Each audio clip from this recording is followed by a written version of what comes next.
It's the late 1960s and the Cold War is raging. A Soviet nuclear sub has sunk 500 miles from Hawaii, and a race is on to find it. Can the US locate the sub and recover its secrets before the enemy does? That's the impossible mission assigned to one American team. On March 1st, 1968, Soviet sub K-129 disappears from Soviet radar deep in the Pacific with 98 men aboard, a prize hidden at the bottom of the ocean. The Russians are frantically searching for it. So is the US. K-129 could be the holy grail of intelligence. Think about what we would have access to: their code books, their code-breaking machines, guidance systems. We would even get our eyes on their nuclear missiles. This is completely worth the effort and the cost. To locate it, the Navy checks their acoustic data for any sign of the sub. If a submarine sinks, it'll make a distinctive noise.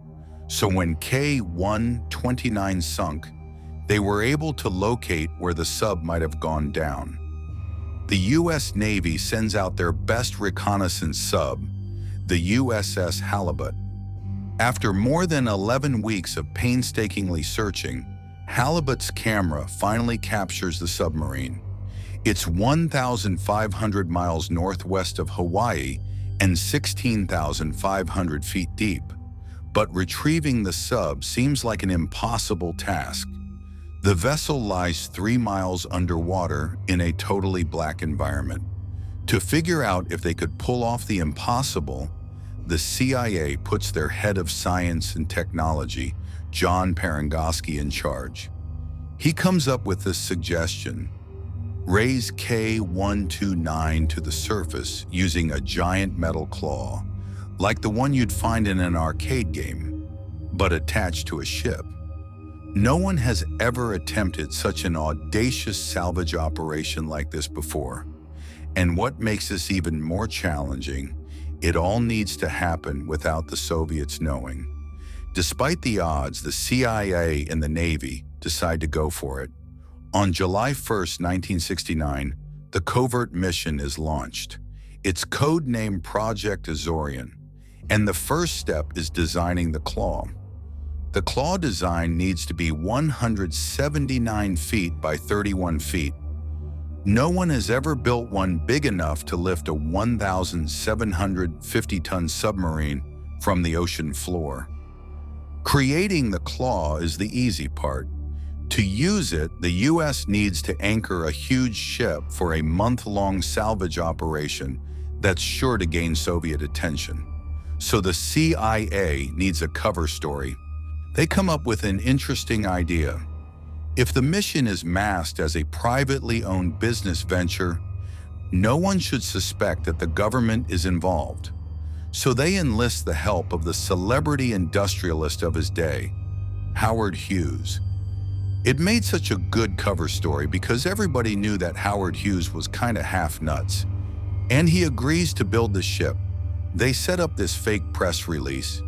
They announced that they were going to mine magnesium nodules from the bottom of the ocean floor from a ship called the Glomar Explorer. 6 years after the US found K-129, it's finally go time. The Glomar arrives at the mission site. They're ready to go. They're gung-ho. But just as they're about to deploy, here comes the Soviet ship. Once the Soviet ship arrives, the Glomar crew is very concerned that this operation's about to go up in smoke. A helicopter takes off from the Russian ship and starts circling around, and the Glomar's crew are on tenterhooks. The CIA has invested hundreds of millions of dollars here, more than $1 billion in today's money. Is this the end of the mission? The captain of the Glomar Explorer radios the captain of the Russian ship. He explains to him, "We are a mining operation. We're Howard Hughes' corporation." Well, fortunately, a few hours go by. The Soviet ship leaves.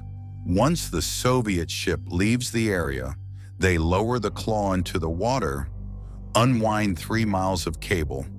It descends to the bottom, connects to the Soviet vessel, and then they begin to lift it up from the bottom of the ocean. You don't want to pull it up too fast because if you try to raise it up too quickly, it might break apart. It's already a damaged vehicle, and it might fall back to the ocean floor, and then you're left with nothing. It was very nerve-wracking as they tried to pull this thing up.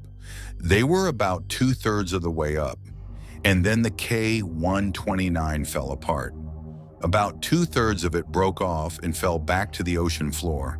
It takes 8 days to haul the remaining section of the K-129 back to the ship's hub, but before they even have a chance to analyze the wreckage, the secret spills out. Both the LA Times and New York Times break the story of this top-secret mission. The paper's front pages are covered with pictures of Hughes' Glomar Explorer, detailing rumors of a Soviet sub recovery and the Howard Hughes CIA connection. So it turns out that Howard Hughes' office was burglarized.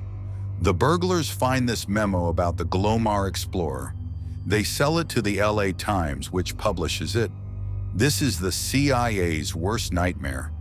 Neither the US government nor the CIA comment on the matter until 1992. Only then is the mission publicly acknowledged for the first time, when the CIA hand-delivers a video to the Russian President Boris Yeltsin after the collapse of the Soviet Union. As a show of goodwill, the American government presents a video to Yeltsin of the burial at sea of the Soviet sailors whose remains were found. It made international news around the world. Whatever secrets Project Azorian unearthed remain a mystery to this day. That mission was obviously daring. What most people don't realize is just how revolutionary Project Azorian was from an engineering standpoint. At the time, no human had ever attempted a deep-sea recovery at this scale or depth. Every component, pressure-resistant cameras, winches, and hydraulic arms, had to be invented from scratch. To prevent any detection by satellites or Soviet reconnaissance, the Glomar Explorer had a unique moon pool built into its center. This allowed the recovery operation to happen entirely inside the ship, underwater and out of sight. It was like building a garage on the ocean floor, all while floating 3 miles above. Even the crew was compartmentalized. Many had no idea they were working on a CIA mission. Engineers thought they were developing mining equipment. Sailors believed they were collecting geological samples. Only a small inner circle knew the truth. Decades later, some declassified CIA documents hinted at partial success. Fragments of encrypted Soviet communications gear were allegedly recovered. But what really came up with the sub? Nuclear material? Warhead blueprints? No one outside that vault truly knows. Project Azorian didn't just retrieve wreckage. It redefined what covert operations could look like, marrying science fiction with spycraft. In the end, even if only part of the sub was raised, the real victory may have been proving that it was possible at all.